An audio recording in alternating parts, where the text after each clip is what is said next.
let me read the choices. You know, it's select all that apply. Mm-hmm. Number one, nothing changes except the fire eventually burns out. You know, what happens as the fire heats up? Okay. Number two is the metal coat hangers gradually begin to sag and lowers the pot. The pot, you know, gets close to the ground. Mm-hmm. The third choice is the coat hangers suddenly shatter into straight little sections without warning. The next one is the metal coat hangers instantly turn to dust and the pot slams to the ground. Ooh. The pot melts into the coat hangers and leaks water, puts fire out. Ooh. I'm gonna go with the sag. I'm gonna go with the sags. That's what I would say. Is either nothing happens or it sags and gradually eases down the ground. Because you get a bent metal coat hanger, which has got a low yield, and you warm it up, it becomes sort of like taffy. It just eases on down to the ground. So if we had a problem with heat in the building, we're going to have things gradually start to bend here and bend there and move around. You're going to see a lot of bending of material. The steel will become more like taffy. Taffy doesn't shatter into dust. No, it most certainly doesn't. And just for the record, I'm sure there's plenty of listeners out there that own a kerosene heater. It doesn't melt either. Yeah, that typically does not melt when you put kerosene in it and burn it. First time I heard this story about the jet fuel was cooking the building, I thought, well, wait a minute, jet fuel, isn't that what jets run on? So when jets are flying across the sky, do you get a drip of metal melting as it goes overhead? Yeah, of course, because that's what it does, is it melts the engine as they go. They're disposable. Right. You just didn't realize it, but that's really what it is. So when you guys when you see chemtrails in the air, folks, what it is really is those are the engines melting on the plane as they go because the kerosene is melting them. But I mean, it's a very good example. How many people out there have a kerosene heater or some sort of fueled heater, like a wood burning stove? Does your wood burning stove, does the cast iron melt when you put wood in it and burn it? Of course not. And that's the problem that you have, is there's some simple answers to these questions or simple examples that can really relay the message.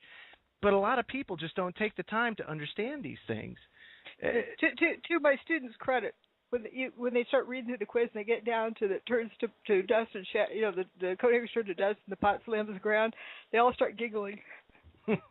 Now, if a building, explain first off the buildings themselves. They sat in what was called the bathtub. Can you explain to the listeners what the bathtub was or is? The buildings, the buildings were actually built in the Hudson River. Land there is in high demand, short supply, so it's very high rent district. Mm-hmm. So more real estate, the better. You can sell more. So to make more land, they built the towers out in the Hudson. The bedrock is 70 feet, that's 7 times 10 feet, below the water table, which is about sea level at that point. Mm-hmm. And then, because you don't want the towers actually sitting in the water, they built a water retaining wall around the towers. They call it a slurry wall or a bathtub. It's sort of like the reverse of a bathtub. It keeps the water out instead of in. So there's this water retaining wall, like a dike. And that's going to be pretty important to maintain, because imagine if you poke a hole in that thing. You have the subways crossing in the bathtub. You have the PATH train that comes over from the New Jersey side that goes under the Hudson and up into the base of the bathtub. And that PATH train, incidentally, was built in the early 1900s. Oh wow! So that was around for a while. That's not a new development. That was. It's not new design. This is old technology. Okay. So now they had when they built the towers, they had to wire where the terminals were, because it used to bring it onto the shore. Mm-hmm. But when they built the towers, they had the PATH trains turn around in the bathtub, so they didn't have to come in as far. I see. So my question to you is, okay, so if this bathtub is so vitally important to keep the water out, When the towers fall or fell or quote unquote fell, how come the bathtub wasn't damaged, like mortally wounded? You'd think all that material coming down at such a fast pace would just decimate that bathtub and flood Manhattan. It's a concrete wall.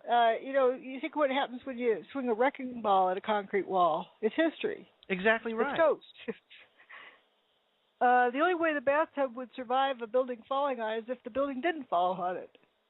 Right. So what you're saying is there just wasn't enough mass and enough force or impact to do any damage, any real damage, I should say.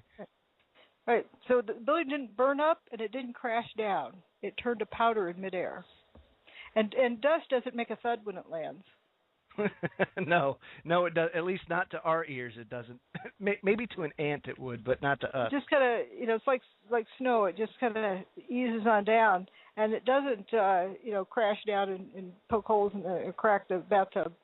But what was interesting is that the day or two after 9/11, they brought in earth-moving equipment to help with the cleanup, and that earth-moving equipment damaged the bathtub wall. Mm-hmm. Earth-moving equipment damaged the bathtub wall, but two 500,000-ton buildings supposedly slamming down on it didn't. Exactly right. That is a tremendous red flag, I guess you could say. And also, how about seismic activity? How about something falling like that? Now, this is a lot of material in a very tight area. It's not a large area. I know in the book you kind of parallel it with the King Dome destruction. And anybody that's familiar with the King Dome or not familiar with the King Dome, it was a sports stadium in Seattle, Washington, that they used implosion to actually bring the building down. And what was the difference between the seismic activity of, say, something like that and the seismic activity witnessed on 9/11? The King Dome registered the equivalent of a 2.3 on the Richter scale. Mm-hmm. They had that thing measured all over the place because they were worried about, this was on a fault line, and they're blowing it up with bombs, and they're worried about triggering something. And they're trying to keep the seismic signals down. Right. Because but it's sitting on jello, essentially, from the washout and erosion that comes down from the mountains. It's a soft,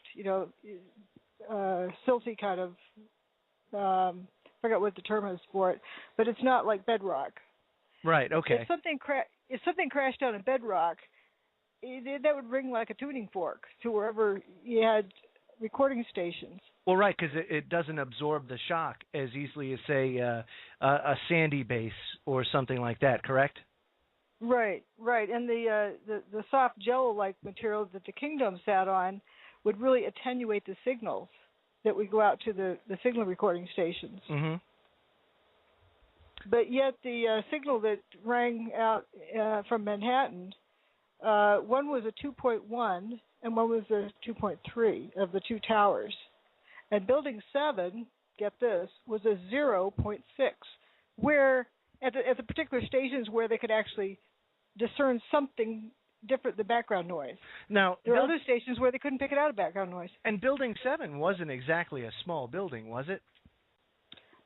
47 stories, and each floor is about the size of a football field. Yeah, so that's not exactly a small building. I mean, when you talk about a 47-story building being imploded or coming down, or just hitting the ground, right? It would have 6 times the potential energy of the King Dome. So it should be a bigger signal than the King Dome. But it was a 0.6. At the stations where they could actually measure something. Right. There are other stations where you couldn't pick it out of background noise. That's unreal. That's unreal. Now, what do you make of the Larry Silverstein or Mr. Silverstein's pull it comment? What do you think about that? I classify that as an Easter egg, as in a child's Easter egg hunt. Okay. You know, the eggs are right out there. Well, the adult thinks that they're right out there in the wide open, but when the child finds them, man, he's discovered something important. You know, when he finds an Easter egg. Right. And so there's various Easter eggs like that around 9/11 that you seem they're meant to be found, but they really have no value at all. Mm-hmm. And the pullet comment, it seems to be one of those. It's like a rabbit trail. They lead people down to think they have something, but let's again stop and think about the logic of it. You know, the building all fell down and then pulverized and then evaporated, like George Stephanopoulos said. Right. You know, so much was going on, he wasn't stopping to think. But there's statements like that people start repeating, thinking that they have value. But thinking through it here, what folks who rely on that comment are saying is that firefighters fight fires with sticks of dynamite in their back pocket just in case. Of course. I thought everybody knew that. That's common knowledge, Doc. I mean, and then when they can't put out the fire, they know just where to put they're able to go in and put the dynamite in the middle of the fire in the right place. Right, and then wire it all up. You know, and get it all ready to go. I mean, you're not. And they know where the building's weak and where it's not weak. Exactly right. I mean, this is just it's got. I just can't myself. I can't wrap my arms around the explosive. And I'll be honest with you. Your book kind of did away with any thought I had of them using implosion to bring down either the towers or Building 7. But let me throw this, and I'm going to play devil's advocate for a second. There's your data, which talks about free energy, and we'll get into that in just a little bit. And then there's the architects and engineers for 9/11 Truth who talk about finding nanothermite in the wreckage and everything like that. What's the problem? What's the flaw with that thinking based on your study? Someone I talked with, I think yesterday or this morning or something about this, that it was rather troubling because this person, you know, is an honest person. They mean well, and to see that they've been taken in by it, or it's sickening. It's evil of whoever's dishing out this, you know, brainwashing or whatever you call it. But let's stop and look at this logic that. You know, apparently the architects and engineers say that they're being scientific. When Richard Gage is cornered, he says, "Oh, I'm not a scientist. I'm an architect." So that's why he can get away with being unscientific, but then he can claim to be scientific. But which is it? Well, now let me ask you this, because I've watched the architects and engineers for 9/11 Truth, and I was a big fan of them up until I read your book, in which case after that I was kind of taken aback by the whole thing, and they used the scientific method to prove their point. They say it's a scientific method. Okay. But saying that you're using the scientific method doesn't mean that you are. And if I don't tell you I'm using the scientific method, does that mean I'm not? Oh no, of course not. Right. Right, but this is how it works. This is how the PSYOPs type thing works. And they take, you know, innocent, well-meaning people and run them off into the ditch. That's what's so sad about this. And this isn't just, you know, they, meaning like one or two who are directing the herd, not the followers. They're just innocent, well-meaning people, that's what's so sad about it. But as a scientist who practices the scientific method, even if I don't tell people that's what I'm doing, right, I know that the most important thing in any forensic study, in any forensic investigation, is to first determine what happened. And that must be done before you can determine how it happened or who did it, much less why they did it. Yet we hear this 9/11 was an inside job before they know what happened or how it was, you know, or how it was done. So already that is unscientific. And then to say how it was done before you know what happened. Right. That's I mean, it's speculation. You're absolutely right. It's pure speculation. And so that is not the scientific method. No, you're absolutely right. The scientific method is to start with